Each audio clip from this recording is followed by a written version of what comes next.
बंगोपसागर में पछकु पछ आसुची लघुचाप गोटे नुहे लगातार माड़ी आसुची 3टी लघुचाप। लघुचाप नहीं आकलन करिसेंती पाणीपाग विज्ञानी शरद साहू।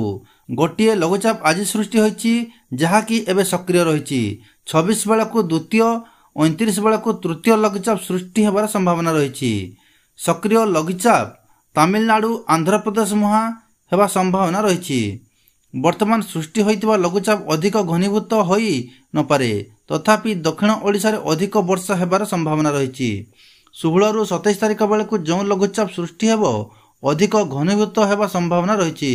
प्रथम लघुचापटी बेसी प्रभाव न पड़ी पारे, द्वितीय लघुचापर प्रभाव बेसी रहिबो।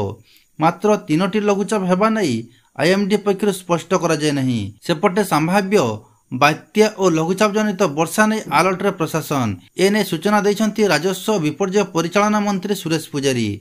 सबु स्थितिर मुकाबला पाई राज्य सरकार प्रस्तुत अछंती। समस्त जिला प्रशासन को प्रस्तुत रहिबा को निर्देश दिया जायछि। बात्या नहीं अमेरिकार एक संस्था आकलन करुछि, किंतु भारतीय पाणीपाग संस्था एजाए केवल वर्षा आकलन करिछि। रिपोर्ट अनुसार दक्षिण ओडिशा रे अधिक वर्षा संभावना रही। दक्षिण ओडिशा रे रेड और उपकूल रे ऑरेंज अलर्ट रही।